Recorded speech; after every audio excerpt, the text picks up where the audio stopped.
The notification chimed at 2:47 a.m., piercing through the silence of our bedroom like a digital alarm clock nobody asked for.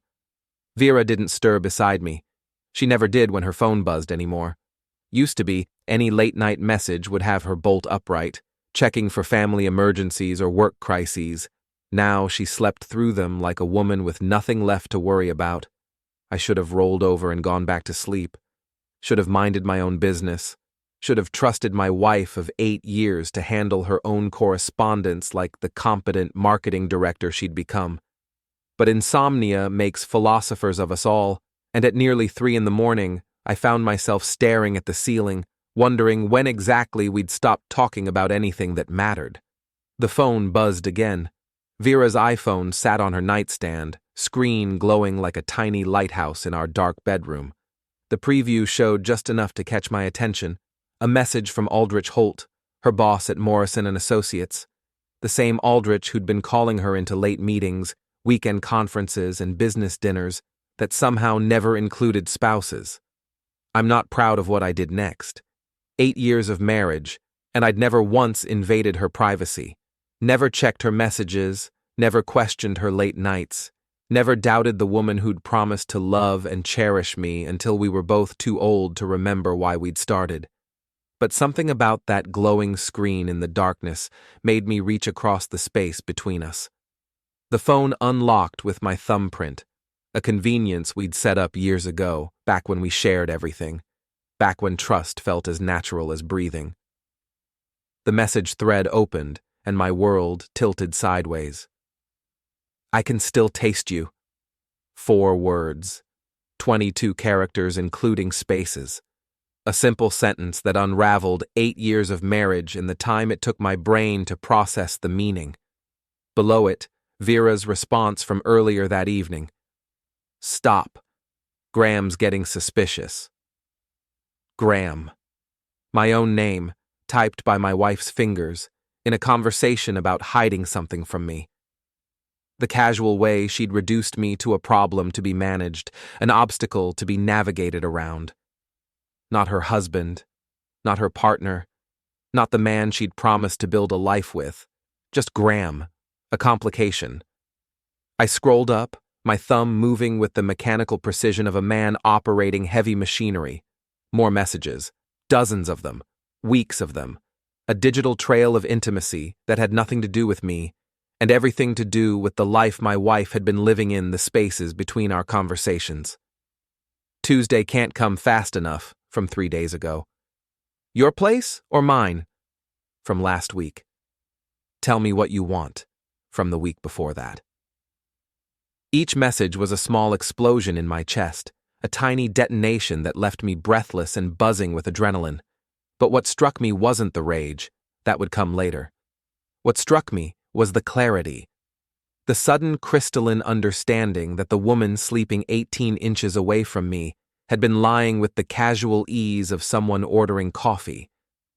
I set the phone back on her nightstand with the careful precision of a bomb disposal expert. My hands weren't shaking. My breathing stayed steady. Some part of my brain had already shifted into a different mode, a calculating space where emotions got filed away for later processing, and immediate problems demanded immediate solutions. Vera shifted in her sleep, murmuring something unintelligible before settling back into the rhythm of deep breathing. Her face looked peaceful in the dim light from the hallway, the face of a woman with a clear conscience and no secrets worth losing sleep over. I slipped out of bed and padded down the hall to my home office, the small room where I managed IT consulting contracts and kept the digital infrastructure of our household running smoothly. The irony wasn't lost on me that my expertise in systems and networks was about to become very relevant to my personal life. My laptop hummed to life, casting blue light across the desk, where I'd spent countless evenings working while Vera attended her late meetings. Those meetings that now had an entirely different context. I opened a new browser window and navigated to iCloud, entering Vera's credentials from memory, another convenience from our trusting days that she'd apparently forgotten about. Her message history began downloading immediately. 6 months of conversations, photographs, and shared moments that had nothing to do with our marriage and everything to do with the secret life she'd been constructing behind my back. The progress bar crawled across the screen. 11 minutes for a complete archive of my wife's infidelity. While the files downloaded, I opened a notepad and began making lists. Not the emotional, stream of consciousness rambling of a betrayed husband, but the methodical documentation of a man who'd spent 15 years solving problems for other people and was now turning those skills toward a very personal problem. List 1. Evidence. Timestamps, locations, photographs, everything needed to build an unshakable case. List 2. Consequences. Who needed to know, when they needed to know it, and how the information should be delivered for maximum impact. List 3. Distribution. The people whose lives would be affected by the truth my wife and her boss had been so careful to hide. By 4:30 a.m., I had everything I needed. 6 months of messages between Vera and Aldrich, complete with photographs that left nothing to imagination and location data that painted a detailed picture of their affair. Hotel rooms, restaurant meetings, late-night visits to each other's apartments. A complete forensic record of two people who thought they were smarter than the technology they carried in their pockets. I compiled 3 email groups with the methodical precision of a man sending out holiday cards. Group 1. Aldrich's wife Marguerite, a woman I'd met exactly twice at company functions and who'd struck me both times as someone who didn't suffer fools gladly.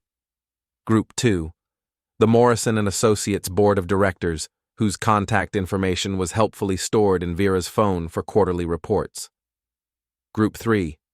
Vera's parents, who'd paid for her MBA and never missed an opportunity to remind me how lucky I was to have married their accomplished daughter. The emails wrote themselves. No editorial commentary, no emotional appeals, no dramatic revelations, just the facts, presented with the same professional detachment I'd use for any other consulting report. Subject line: Information requiring your immediate attention. Body text: Please see attached documentation. All timestamps and metadata are verified. Then the entire message thread, formatted for easy reading and cross-referenced with location data. I scheduled the emails for 6 a.m., early enough to reach people before their workday began, late enough to ensure I'd be awake to watch the consequences unfold. Some people start their mornings with meditation or exercise. I was apparently the type who preferred controlled detonations. The house stayed quiet as I finished my preparations. Vera slept soundly upstairs, probably dreaming of her Tuesday plans with Aldrich. In 3 hours, both their phones would start ringing with calls they weren't prepared to handle. By lunchtime, 2 careers and 2 marriages would be over, and the secret they'd worked so hard to protect would be the most discussed topic in 3 different social circles. I closed the laptop and sat back in my chair, watching the first hints of dawn creep through the office window. For the first time in months, I felt completely calm. Not happy, that would take time, but calm in the way that comes from finally understanding the scope of a problem and having a clear plan to address it. Some messages linger longer than intended. Some tastes, as Aldrich was about to discover, leave permanent marks. I spent the next 2 hours building what I came to think of as the archive, a comprehensive digital record of my wife's double life, organized with the same attention to detail I'd bring to any professional project. The difference was that this particular project involved cataloging the systematic destruction of my marriage, one timestamp at a time. The messages painted a picture that was both more and less than I'd expected. More, because the sheer volume of communication revealed an emotional intimacy that went far beyond physical attraction. Less, because reading through months of someone else's private thoughts stripped away any mystery or romance, leaving behind the mundane logistics of 2 people trying to coordinate an affair around their existing obligations. "Can you get away Thursday?" Aldrich had written in March. "Graham has that client dinner. I can be there by 8, Vera had replied. Graham. There I was again, reduced to a scheduling conflict. Not her husband, who'd been looking forward to finally having an evening together, but an obstacle to be worked around. The casual dismissal stung more than the infidelity itself. I cross-referenced the timestamps with my own calendar, an exercise in masochism that revealed the full scope of their deception. The Thursday in March, when Vera claimed she was having drinks with her college roommate. The weekend in April, when she'd supposedly attended a marketing conference in Boston. The Tuesday evening just last week, when she'd said she was working late on the Morrison account. All lies. All carefully constructed alibis designed to give her the freedom to build a relationship that had nothing to do with our marriage and everything to do with the life she'd decided she wanted instead. The photographs were worse than the messages, not because they were explicit, though some certainly were, but because they showed a version of my wife I hadn't seen in years. Vera laughing at something Aldrich had said. Vera looking relaxed and genuinely happy in a way that made me realize how long it had been since I'd seen that expression directed at me. Vera being the person she apparently was when she wasn't pretending to be married to me. By 5:30 a.m., I had everything organized into a comprehensive report that would have made my consulting clients proud. Timeline analysis, location verification, communication frequency charts. The kind of thorough documentation that left no room for denial or alternative explanations. My wife was having an affair with her boss, and I had 6 months of evidence to prove it. The house began its morning routine around me, coffee maker gurgling to life on its timer, heating system cycling on as the thermostat detected the pre-dawn chill. Normal sounds of a normal household preparing for what everyone except me believed would be a normal day. I heard Vera's alarm at 6 a.m., followed by the familiar sounds of her morning routine, shower running, hairdryer humming, the careful choreography of a woman preparing to face the world as a competent professional who definitely wasn't having an affair with her married boss. My laptop chimed softly as the scheduled emails deployed across 3 time zones. Group 1. Marguerite Holt, probably having her first cup of coffee in the kitchen of the Beacon Hill townhouse she shared with her cheating husband. Group 2. 7 members of the Morrison and Associates board, most of whom were likely checking email before heading to their own offices. Group 3. Vera's parents in their retirement community in Florida, early risers who'd be settling in for their morning news routine. Within minutes, the first responses began arriving. Not to me. I'd sent the emails from an anonymous account that wouldn't accept replies, but I could track the delivery confirmations and read receipts that told the story of my information campaign spreading across multiple social networks simultaneously. Marguerite opened her email at 6:07 a.m. The board members began opening theirs between 6:15 and 6:30. Vera's parents, creatures of habit, opened theirs at exactly 6:45. Probably while sharing their morning coffee and discussing their plans for the day. I made my own coffee and settled in to watch the morning unfold. Vera appeared in the kitchen at 7:15, looking like the same woman who'd been sleeping beside me for 8 years. Professional blazer, carefully applied makeup, the confident demeanor of someone who had important places to be and important people to meet. "Morning," she said, grabbing her travel mug and filling it with coffee. "I might be late tonight. Aldrich wants to review the Morrison presentation before tomorrow's client meeting." The lie came so easily that I almost admired the craftsmanship. Casual tone, reasonable explanation, just enough detail to sound legitimate without being so specific that it could be easily verified. She'd had months of practice, and it showed. "No problem," I replied, matching her casual tone. "I'll probably work late myself. Got a new client project that's going to need some serious attention." She kissed my cheek, a brief, perfunctory gesture that felt like the period at the end of a sentence, and headed for the garage. I heard her car start, then pull out of the driveway, carrying her toward what she believed would be another ordinary day of managing her secret life. By 8 a.m., my phone started ringing. The first call came from a number I didn't recognize, but the caller ID showed Morrison and Associates. I let it go to voicemail. Then another call from the same number. Then a third. Someone at Vera's office was very eager to reach someone, and since I was the only person they could connect to the anonymous emails, I was apparently their best lead. The voicemails, when I finally listened to them, were from Morrison's head of human resources. Professional tone, urgent undertone, requesting that I call back immediately regarding a matter of significant concern to the company. Translation. The board had seen my documentation, and lawyers were already being consulted. My personal phone stayed quiet until 8:30, when Vera's number appeared on the screen. I let it ring through to voicemail, then listened to her message with the detached interest of a scientist observing an experiment. Graham, something crazy is happening at work. People are acting weird, and Aldrich isn't answering his phone. Can you call me back? I'm starting to worry that something's wrong. Something was definitely wrong, but not in the way she imagined. What was wrong was that her carefully constructed double life was collapsing in real time, and she was still operating under the assumption that her secrets were safe. I deleted the voicemail and made myself breakfast. Toast, eggs, orange juice. The same meal I'd eaten most mornings for the past 8 years.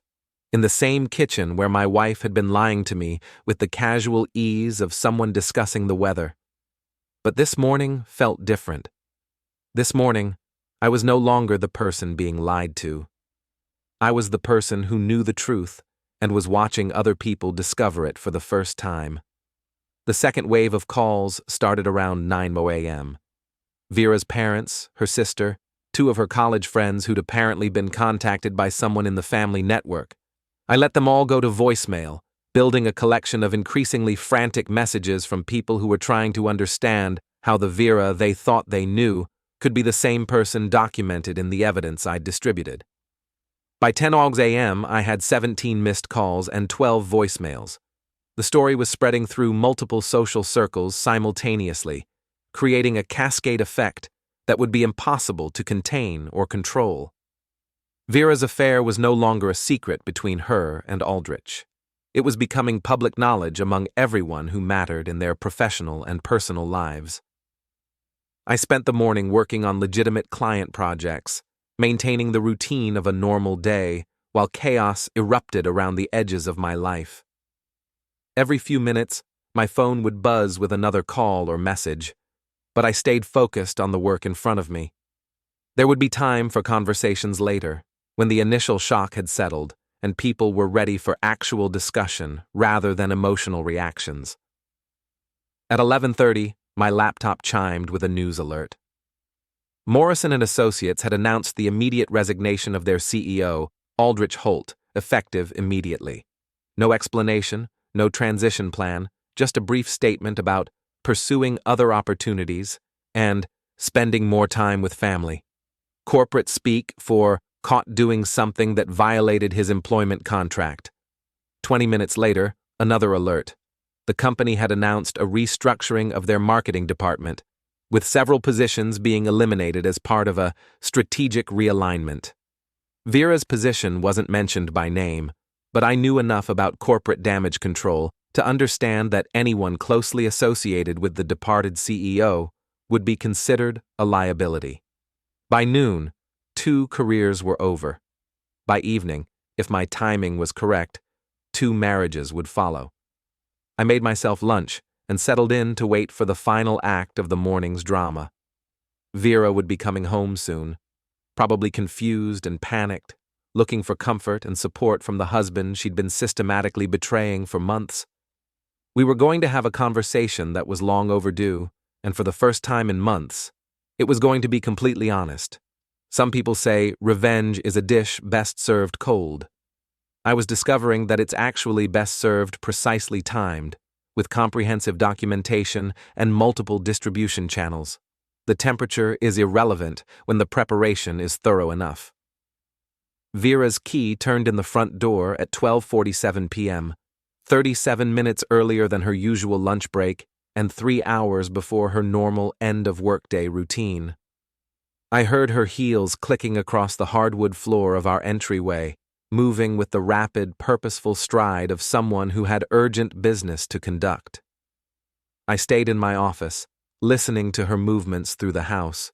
Kitchen first, probably looking for me there since that's where I usually worked when I wasn't seeing clients.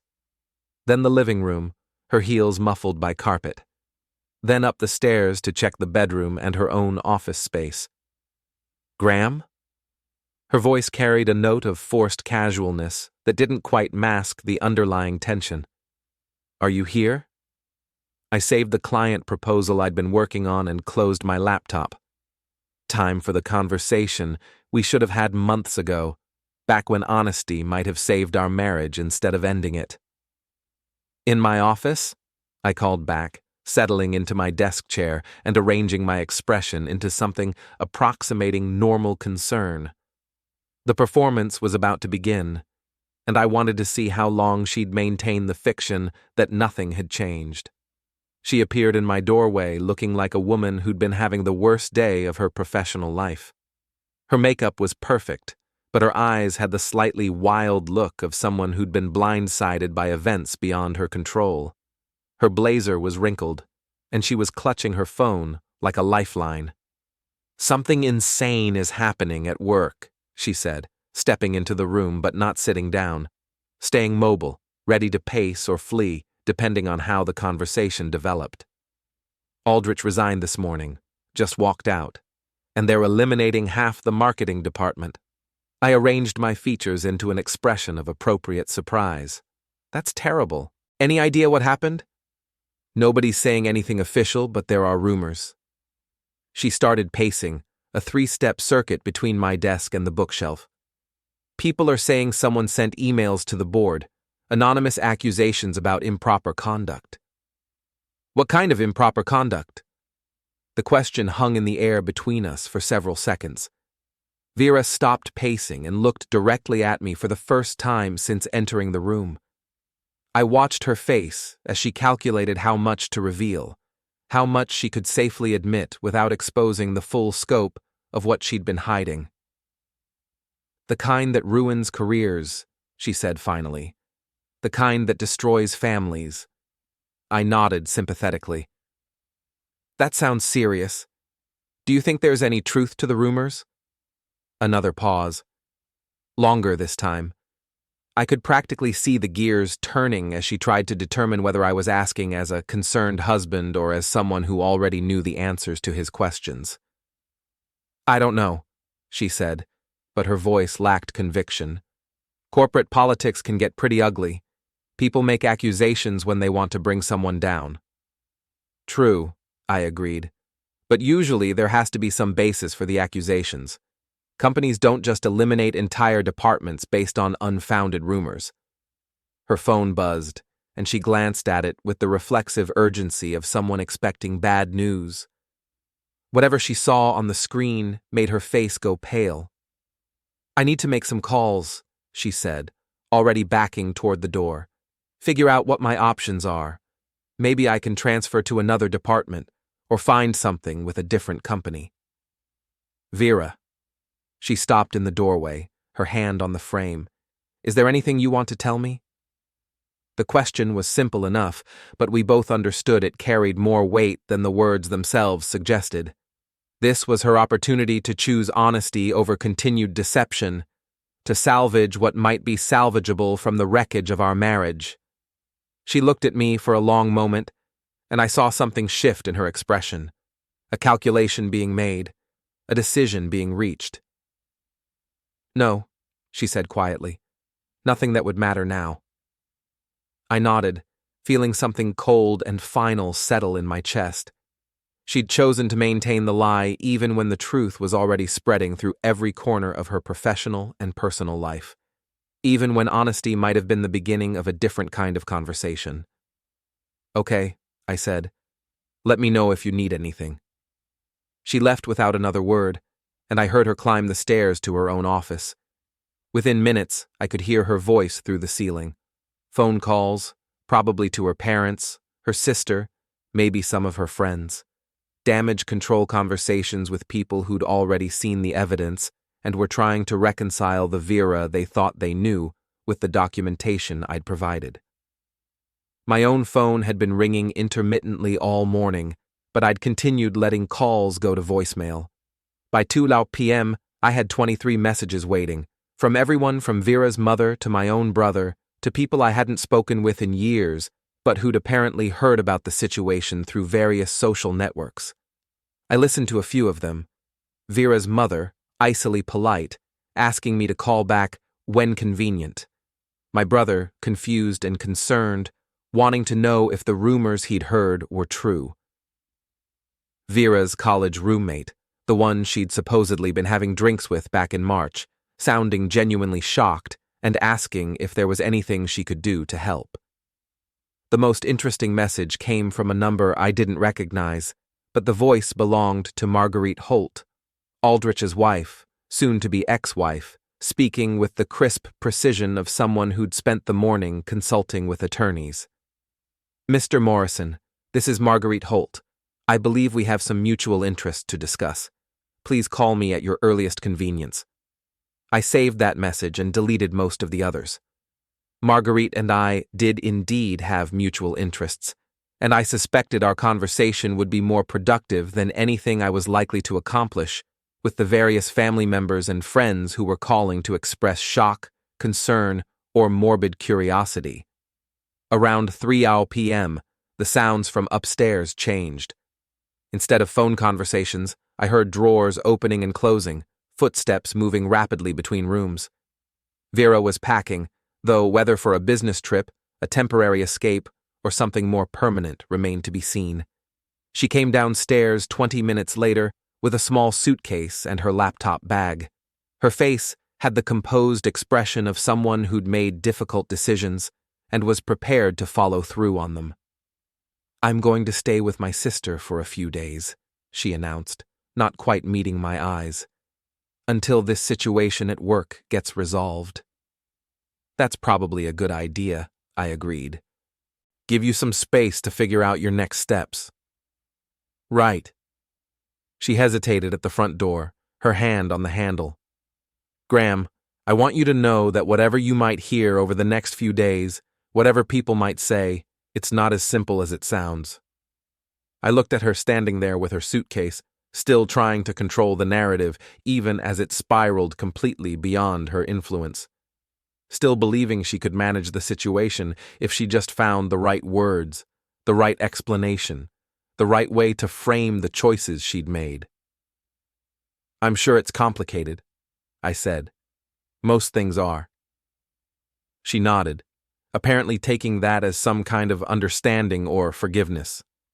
Then she was gone, the front door closing behind her with a soft click that seemed to echo through the suddenly quiet house.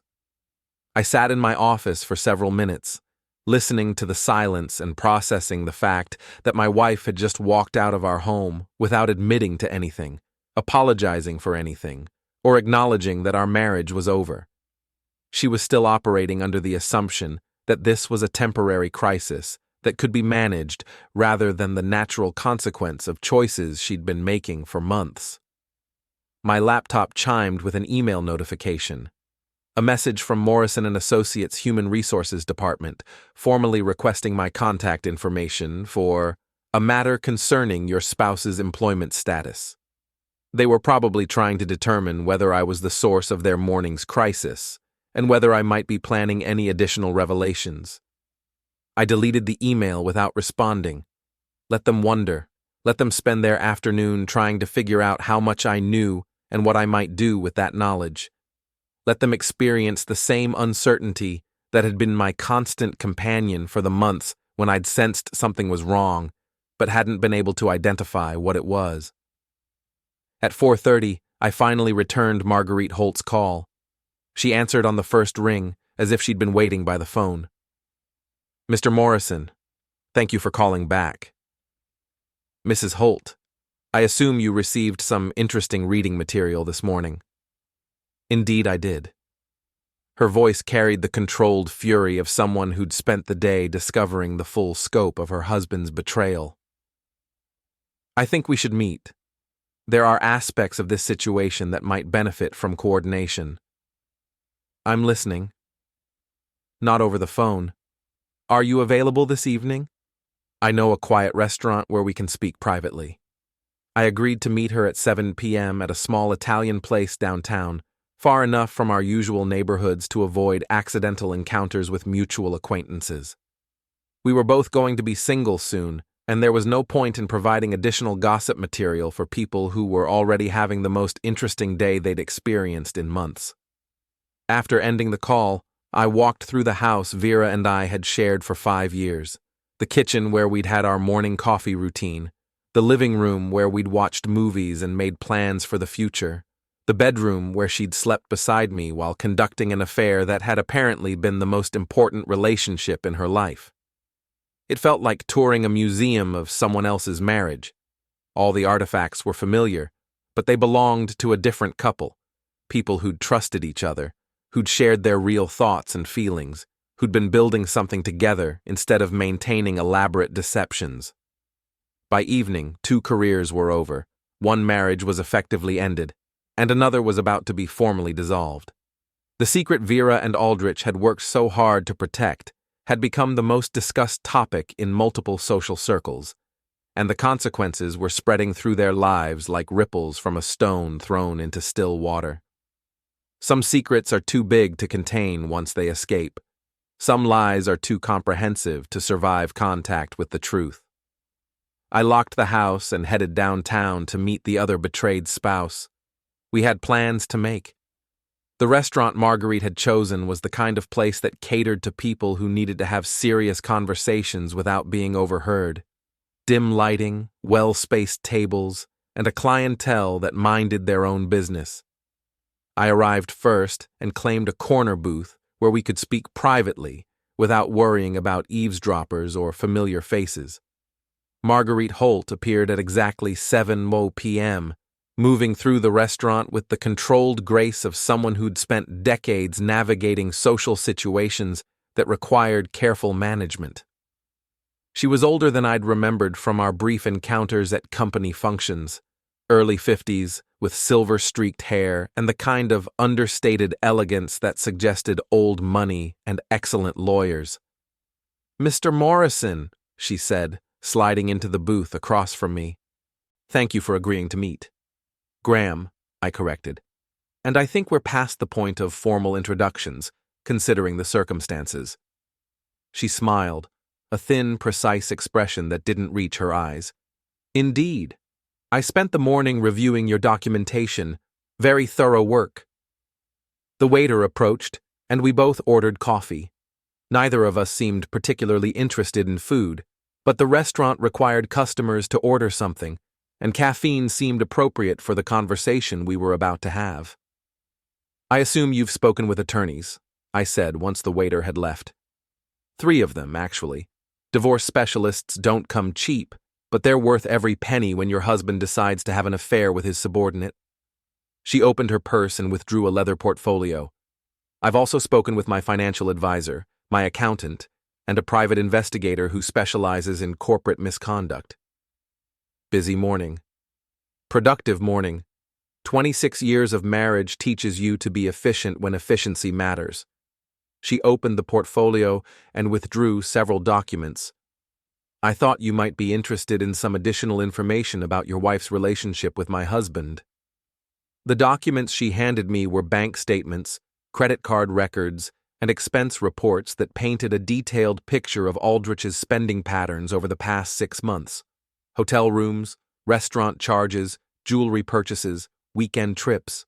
A comprehensive financial record of an affair that had apparently been far more expensive than either participant had realized. "He used our joint credit card," Marguerite explained, her voice carrying the particular disdain of someone who'd discovered her husband was not only unfaithful, but also stupid. "Every dinner, every hotel room, every gift, all documented and automatically reported to our financial advisor." I studied the records, cross-referencing them with the timeline I'd constructed from Vera's messages. The correlation was perfect. Every romantic dinner had been charged to the Holt family account. Every weekend getaway had been funded by money that belonged to both Aldrich and his wife. "This is useful," I admitted, "but I'm curious why you're sharing it with me." Because I want to make sure that when this situation resolves, it resolves completely. She leaned forward slightly, and I caught a glimpse of the steel beneath her polished exterior. My husband and your wife have caused considerable damage to multiple lives. I intend to ensure they experience appropriate consequences. What kind of consequences? The kind that make it impossible for them to continue their relationship, continue their careers in this city, or continue believing they can manipulate other people without facing repercussions. I sipped my coffee and considered her proposal. Marguerite clearly had resources I lacked: money, connections, legal expertise, and the kind of social influence that came from decades of building relationships within the city's professional and cultural networks. She also had something I was beginning to recognize in myself: the cold fury of someone who'd been systematically betrayed by a person they'd trusted completely. What did you have in mind? She smiled again, and this time the expression carried genuine warmth. I'm glad you asked. Over the next hour, Marguerite outlined a plan that was both more comprehensive and more sophisticated than anything I'd considered. Where I'd focused on exposing the affair, she was thinking about long-term consequences. Where I'd been reactive, she was being strategic. Aldrich will try to find another position, she explained, probably with a company that hasn't heard about this morning's excitement. But the business community in this city is smaller than people realize, and information travels quickly among board members and executive recruiters. You're planning to make sure the information travels.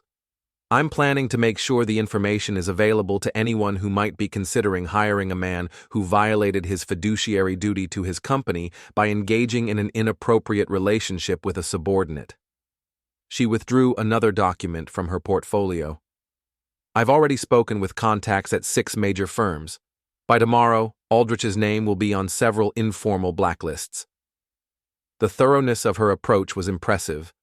Where I'd been focused on immediate emotional satisfaction, she was thinking about systematic, long-term consequences that would follow both Aldrich and Vera for years. What about Vera? Your wife is more complicated.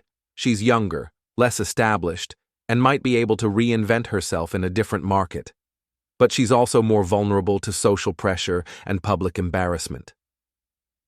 Marguerite outlined her research into Vera's professional network, social connections, and family relationships. She'd spent the afternoon making discreet inquiries and had constructed a comprehensive map of my wife's life that was both more detailed and more strategic than anything I could have managed alone. The key, she explained, is to make sure the story spreads through multiple channels simultaneously.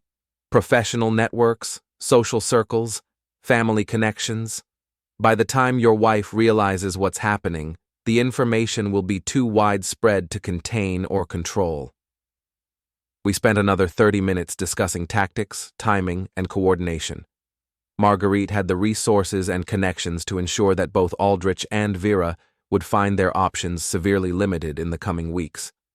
I had the technical expertise and detailed knowledge of their relationship to provide ongoing intelligence about their attempts to manage the crisis. There's one more thing, she said as we prepared to leave. I think they're going to try to continue their relationship. People who've been having an affair often believe their connection is strong enough to survive the exposure. They'll probably attempt to leave town together, start over somewhere else. And you want to prevent that.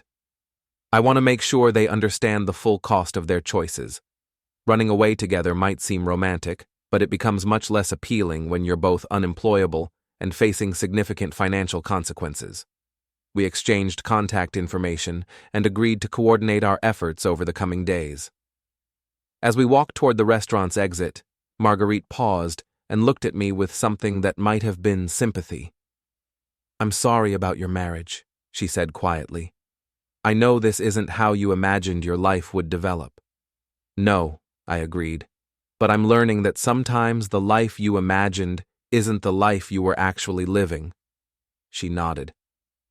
That's a painful lesson, but it's also a liberating one once you adjust to the new reality.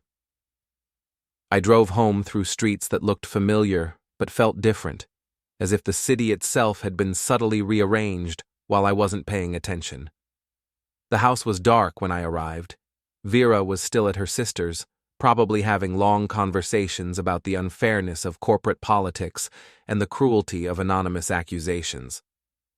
My phone showed 6 missed calls and 14 unread text messages, but I ignored them all. Tomorrow would bring new complications, new conversations, and new opportunities to watch the consequences of 6 months of lies spread through multiple lives. Tonight I wanted to sit in my office and plan the next phase of what was becoming a much more comprehensive project than I'd originally envisioned. Some people discover they have a talent for music or art or athletics. I was apparently discovering that I had a talent for systematic, methodical revenge. It wasn't a skill I'd expected to develop, but it was proving surprisingly satisfying to exercise. I opened my laptop and began making new lists. The game was just getting started. 3 days later, Vera called me from her sister's house with a proposition that confirmed everything Marguerite had predicted about people who'd been having affairs. "I need to see you," she said, her voice carrying a note of forced calm that didn't quite mask the underlying desperation. "There are things we need to discuss. Important things." I was sitting in my office reviewing the morning's intelligence reports from Marguerite's network of contacts throughout the city's professional community. The news wasn't good for either Vera or Aldrich. 3 companies had already passed on interviewing him despite his impressive resume. 2 recruiting firms had quietly removed Vera from their active candidate lists. The story was spreading through professional networks with the kind of viral efficiency that made second chances very difficult to obtain. "What kind of things?" I asked, though I already suspected the direction of the conversation. "Not over the phone. Can you meet me somewhere? Somewhere private where we can talk honestly." Honestly. The word carried particular irony coming from someone who'd spent 6 months constructing elaborate lies to hide her affair. But I was curious to see what version of honesty she was prepared to offer, now that her secret had become public knowledge. "Where did you have in mind?" She suggested a small coffee shop on the outskirts of town, the kind of place that catered to travelers and locals who wanted to avoid running into people they knew. Neutral territory for a conversation that was likely to be anything but neutral. I agreed to meet her at 2 p.m., then called Marguerite to update her on this development. She answered immediately, as if she'd been waiting for news. "She's ready to make a deal," Marguerite said after I'd described the call. "Probably thinks she can negotiate some kind of arrangement that limits the damage to both of them." "What kind of arrangement?" "The kind where you agree to stop cooperating with me, and she promises to end her relationship with Aldrich." Marguerite's tone carried the particular satisfaction of someone whose predictions were proving accurate. She doesn't understand that the situation has moved beyond her ability to control. We spent 20 minutes discussing strategy for the meeting. Marguerite had been busy during the 3 days since our dinner, and the scope of her campaign was becoming clear. She'd systematically contacted everyone in both Vera's and Aldrich's professional networks, sharing carefully edited versions of the evidence I'd originally distributed. The story was no longer just about an affair. It had become about professional ethics, corporate responsibility, and the kind of character flaws that made people unemployable in positions requiring trust and judgment. "Let her make her offer," Marguerite advised. "Find out what she's willing to sacrifice to protect what she thinks she can still save. Then we'll decide how to respond." The coffee shop was nearly empty when I arrived. Just a few travelers nursing drinks while waiting for their buses and one elderly man reading a newspaper in the corner. Vera was already there, sitting at a table near the window with a cup of tea she hadn't touched and an expression of carefully controlled anxiety.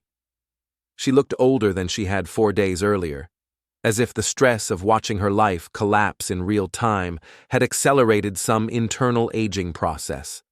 Her clothes were still professional, her makeup still perfect, but there was something fragile about her composure that suggested she was holding herself together through pure force of will.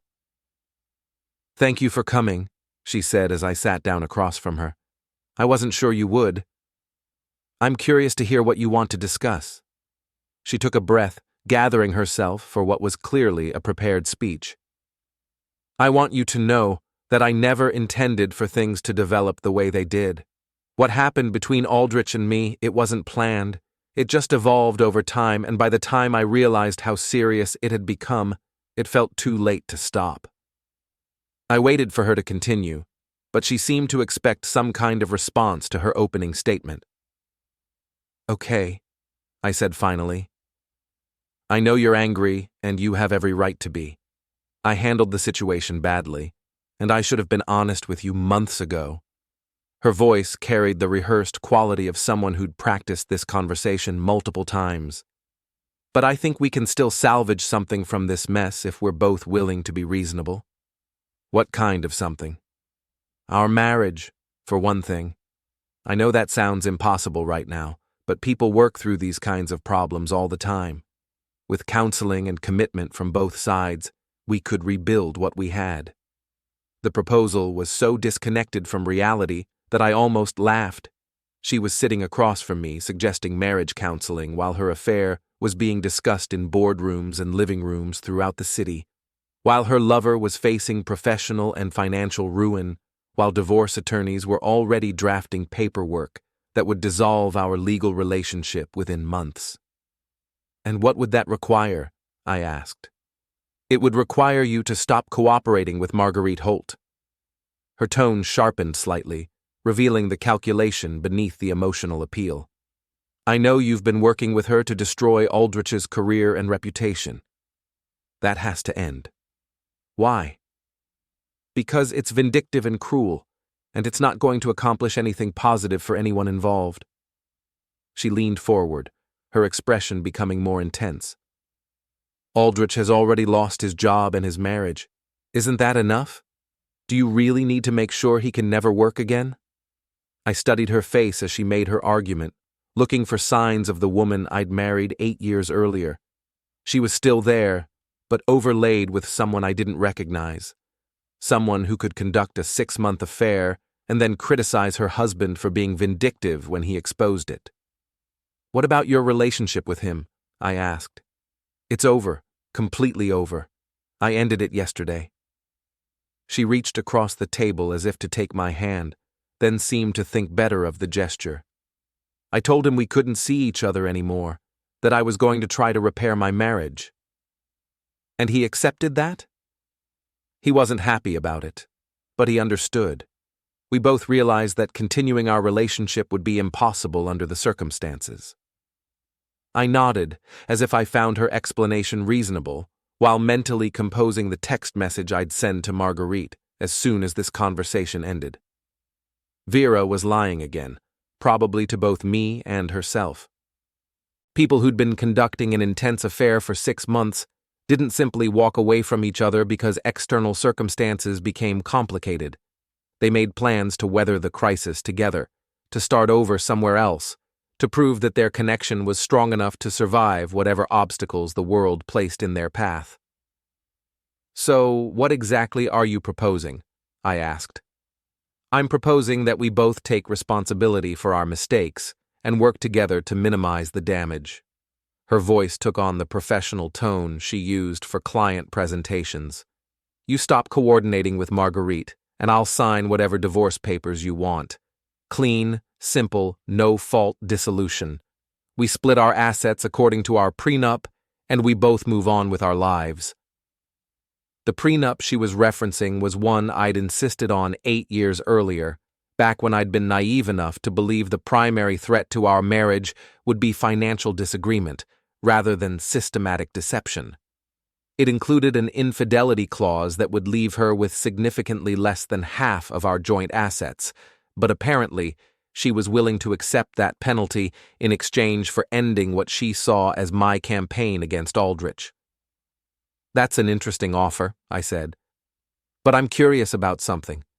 If your relationship with Aldrich is really over, why do you care what happens to his career?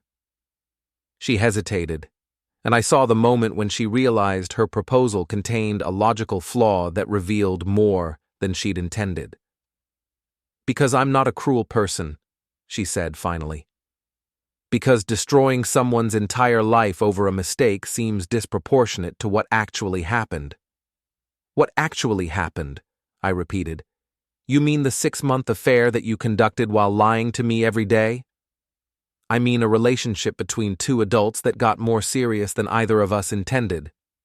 Her composure was starting to crack, revealing the frustration beneath her carefully constructed appeal. Yes, I made mistakes. Yes, I should have handled things differently. But that doesn't justify the systematic destruction of two people's lives. I finished my coffee and stood up, having heard everything I needed to hear. Vera was still trying to control the narrative, still believing she could negotiate her way out of the consequences of her choices. She was also still protecting Aldrich, which meant their relationship was far from over, despite her claims to the contrary. I'll consider your proposal, I said. Give me a few days to think about it. Graham, wait. She stood as well, reaching out to touch my arm. I know I don't have any right to ask for favors, but I'm asking anyway. Please don't let this destroy any more lives than it already has.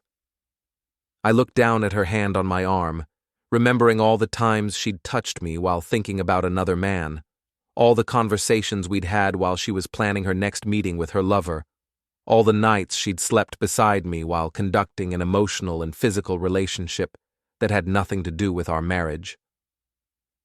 I'll be in touch, I said, gently removing her hand and walking toward the exit.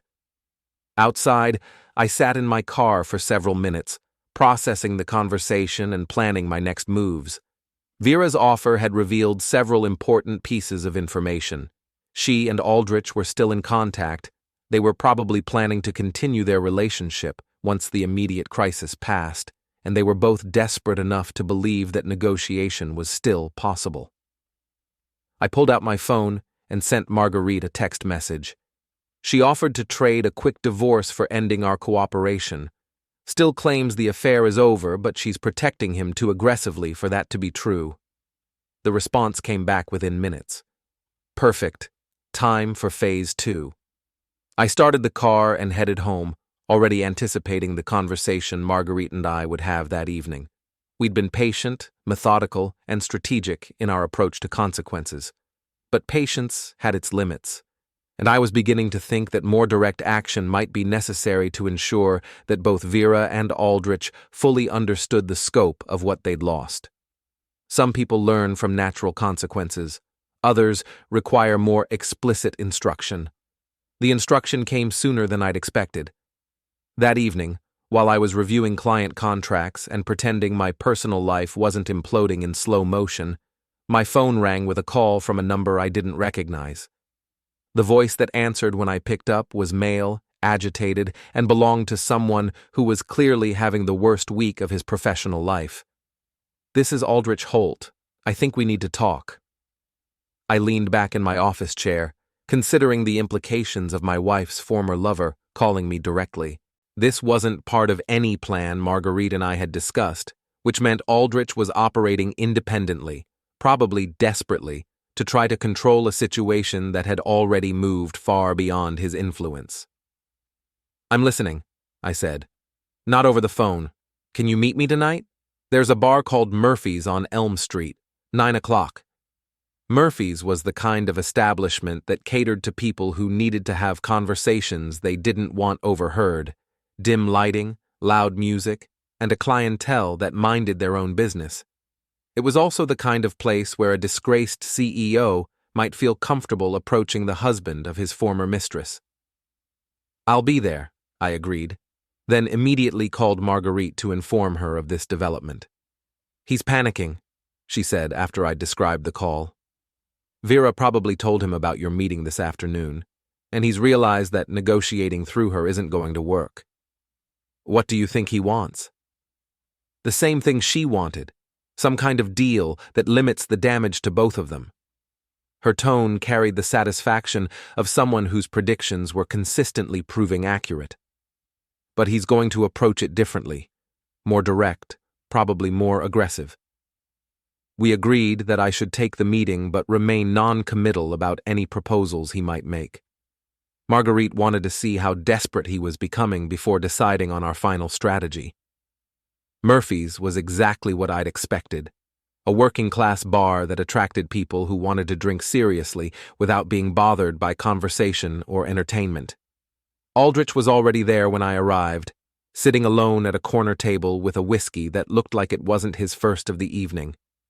He looked like a man who'd aged 5 years in the past week.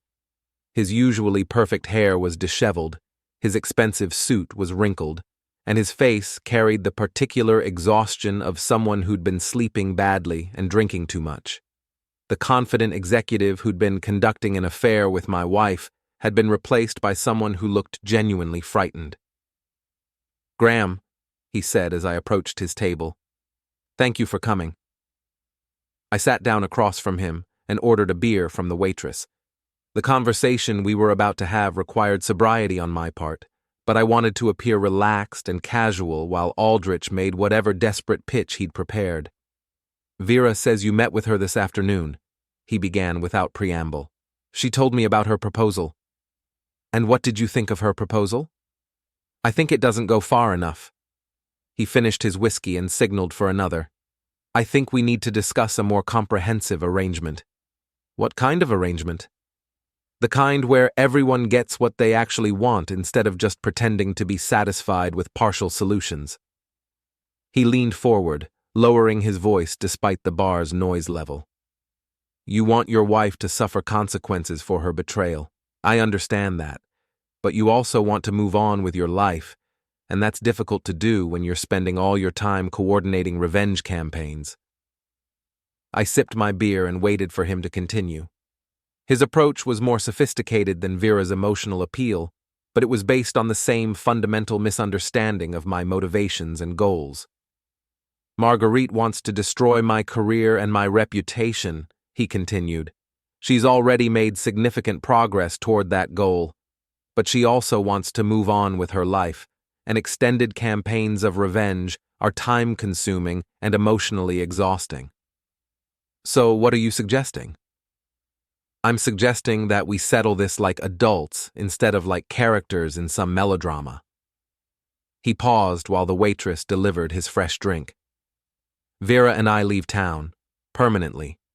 We relocate to a different market where the events of this week won't follow us.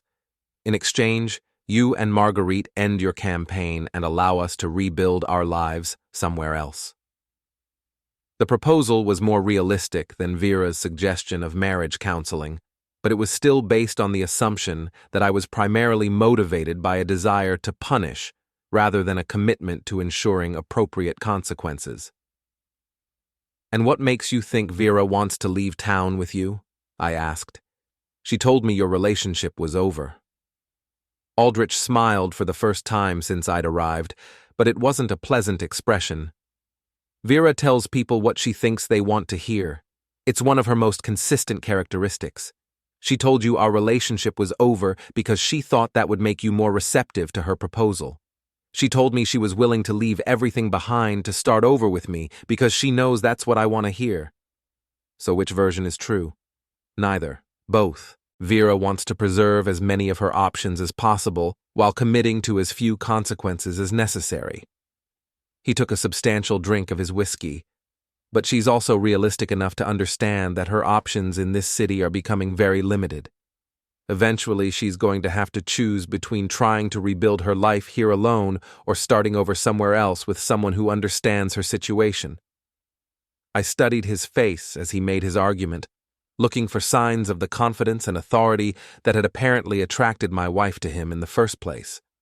He was still there, but overlaid with desperation and the kind of exhaustion that comes from watching your carefully constructed life collapse in real time.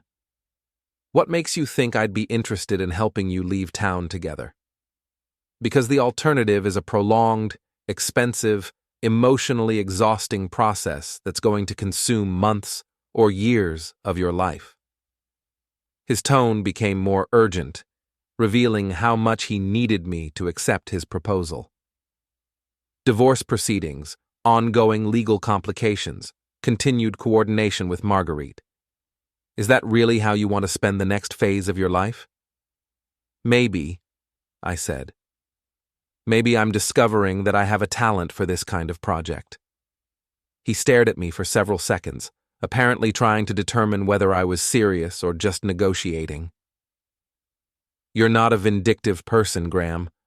I've heard Vera talk about you. You're methodical, you're fair, you solve problems efficiently, and then move on to the next project. He leaned forward again, his voice taking on the persuasive tone he'd probably used in countless business negotiations. This situation is a problem. I'm offering you an efficient solution. And what would this efficient solution cost me? Nothing. You get everything you actually want. Vera out of your life, your marriage ended cleanly, the satisfaction of knowing that both of us have lost our careers and our positions in this community.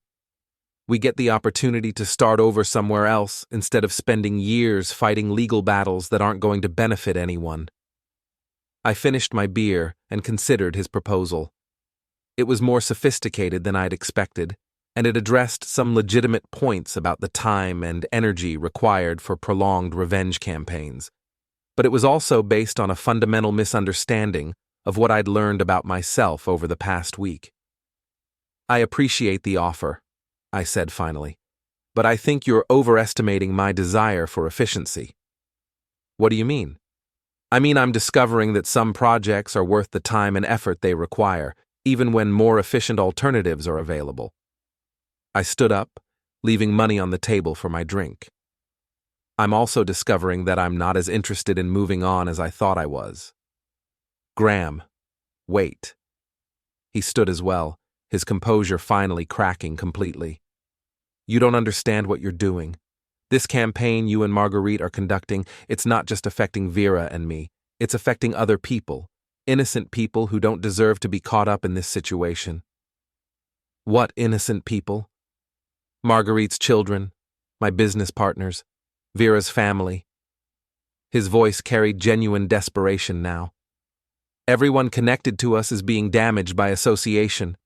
Is that really what you want? I looked at him standing there in his expensive suit, pleading with me to show mercy to the people he'd been willing to hurt when he'd decided to conduct an affair with a married subordinate. The irony was too perfect to ignore. You should have thought about innocent people 6 months ago, I said, before you decided that your desires were more important than everyone else's lives. I walked toward the exit, leaving him standing beside the table with his whiskey and his failed negotiation. Outside, I sat in my car for several minutes, processing the conversation and planning my next moves. Aldrich's desperation confirmed that our campaign was working more effectively than I'd realized. He and Vera were both discovering that the consequences of their choices extended far beyond their immediate professional and personal relationships. The story was spreading through social networks, affecting their families, their friends, and everyone connected to their professional lives. I pulled out my phone and called Marguerite to update her on the evening's developments. He offered to leave town with her in exchange for ending our campaign, I reported. And what did you tell him? I told him I wasn't interested in efficiency. She laughed, a sound that carried genuine pleasure. Perfect. They're both desperate enough now to make serious mistakes. Time to apply some final pressure. What did you have in mind? A public confrontation. Something that makes it impossible for either of them to maintain any pretense of dignity or control. Her tone carried the particular satisfaction of someone whose long-term planning was about to pay off. I think it's time for the final act. We spent the next 30 minutes planning what Marguerite called the culmination, a carefully orchestrated public encounter that would serve as the definitive end to both Vera's and Aldrich's attempts to manage the narrative of their affair. It would require precise timing, careful coordination, and a willingness to make the private consequences of their choices into public knowledge. Some people learn from private shame, Marguerite explained. Others require public humiliation before they fully understand the scope of what they've lost. I drove home through streets that had become familiar again, as if the city had rearranged itself back into recognizable patterns while I'd been learning to navigate the new reality of my life. The house was still dark, still empty, still carrying the traces of a marriage that had ended the moment I'd read that first message on Vera's phone. But it no longer felt like a museum of someone else's relationship. It felt like the foundation for whatever came next, a place where I could build something new instead of maintaining something that had been broken beyond repair. Some tastes linger longer than intended. Some lessons require repeated instruction before they're fully absorbed. Some endings are just the beginning of more interesting stories. I opened my laptop and began planning the final chapter of what had become the most comprehensive project of my professional life. Tomorrow would bring new opportunities to demonstrate the long-term consequences of systematic deception. Tonight, I wanted to savor the anticipation of watching two people discover that some choices can't be negotiated away, no matter how desperate the negotiation becomes. The taste of ash, as Aldrich and Vera were about to learn, is remarkably persistent. The confrontation never became the spectacle Marguerite had imagined. No raised voices, no crowd, no dramatic scene to satisfy anyone's appetite for chaos. It happened in a glass-walled conference room at Morrison & Associates, 3 floors above the street, with only lawyers present and the quiet hum of the city below. Aldrich sat at the table like a man already erased. His resignation was now formalized, his severance reduced to a fraction of what he'd expected, clawed back through clauses he'd once signed without reading closely. Marguerite's attorney did most of the talking. I didn't need to add much. The documents spoke clearly. The timestamps didn't argue. The silence did the rest. Vera arrived late, eyes red, posture rigid. She didn't look at me at first. When she finally did, there was no anger left in her face, only the hollow panic of someone who had run out of exits. Whatever fantasy she'd built with Aldrich had collapsed under fluorescent lights and legal language. There would be no new city, no clean slate, just consequences that followed quietly and thoroughly. She tried once more after it was over, catching me near the elevators. "I never wanted this," she said. I believed her. That was the most bitter part. She hadn't wanted destruction. She'd wanted permission. She'd wanted excitement without cost, desire without fallout. Life doesn't work that way. "I know," I said, "but wanting doesn't cancel doing." The divorce finalized 6 weeks later. No drama, no drawn-out battles, just signatures and silence. She moved out of her sister's place and into a smaller apartment across town. I heard she took contract work under a different title. I heard Aldrich sold his house. I heard many things. None of them mattered. What mattered was the quiet that followed. The house felt different once the echoes faded. Not empty, clear. I changed the routines, new coffee mugs, new locks, new habits that didn't carry anyone else's lies in their grooves. Friends stopped calling with concern and started calling with normal conversation. My name stopped being spoken in hushed tones. One evening, months later, I deleted the archive, not because it hurt to keep it, not because I wanted to forget, but because the lesson had already done its work. I didn't need proof anymore. I had perspective. Betrayal doesn't end when the truth comes out. It ends when you stop orienting your life around it. Somewhere along the way, I stopped feeling like the man who'd been wronged and started feeling like the man who'd been clarified. I knew what I would never tolerate again. I knew what silence meant. I knew the difference between privacy and secrecy. And I knew this. What they lost wasn't just careers or marriages. They lost the luxury of believing their choices wouldn't follow them. Ash doesn't burn forever, but the taste teaches you what not to swallow again.